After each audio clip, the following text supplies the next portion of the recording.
what's next? What's next? What's gonna happen?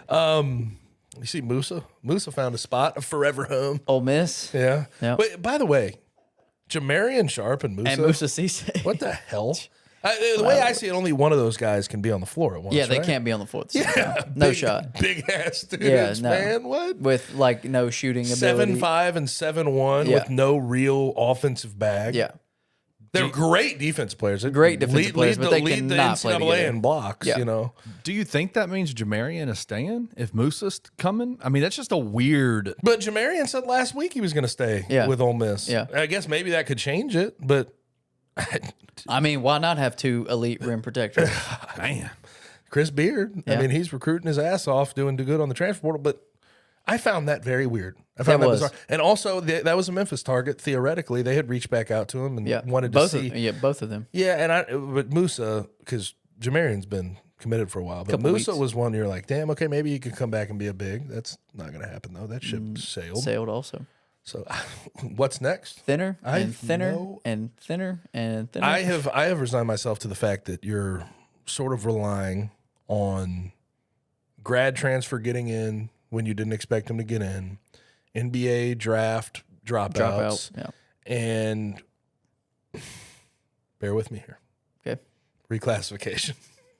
That's kind of where we're at. But that's it. I mean, yeah. And reclassification, Jalen was great. And that happened in August. So, like, Penny's been up against the clock. I think this is a little different, though, because when Amani decommitted, I think it was in April, at the end of April that year, you had an idea that, okay, I think Penny can – I think he's going to try to make him reclassify. We had already heard some of the wheels spinning there.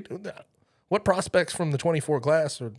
I don't think there's any of that there, really. Yeah, and there could be, but it's it gets sketchier every single week. Every day. Yeah.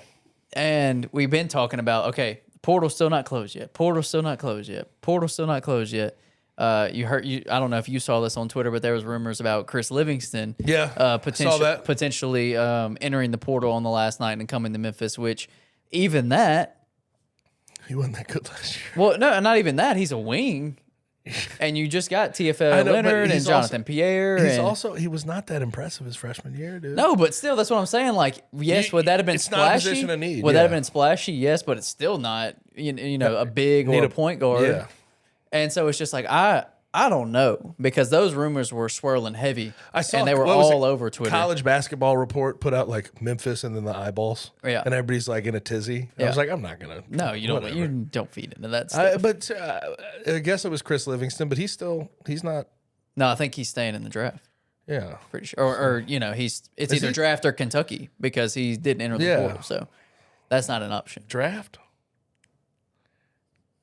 Kenny, what do you think about that draft for Chris Livingston? Who knows, man? I don't know about that. I mean, y'all know what the draft is about. It's about potential. No, right? but with respect to Chris Livingston, because I think he was a fine prospect coming out of high school. I think he needs another year. Did you see it? Like, you say it's about potential. Yeah, he's young, but did you see really like the NBA prototype guy that could eventually grow? I didn't even see that. I didn't either.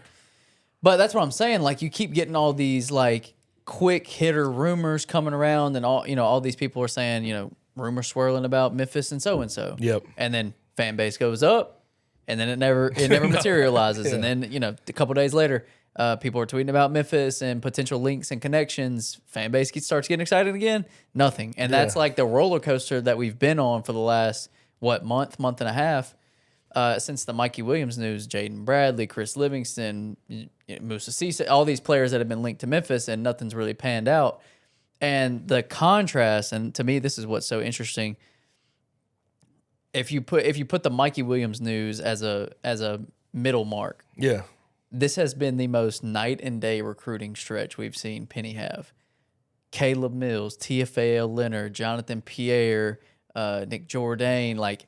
The train was freaking rolling. And then the Mikey Williams news comes. Nothing. Then a lot of uncertainty. And then there has literally been nothing that's materialized after that.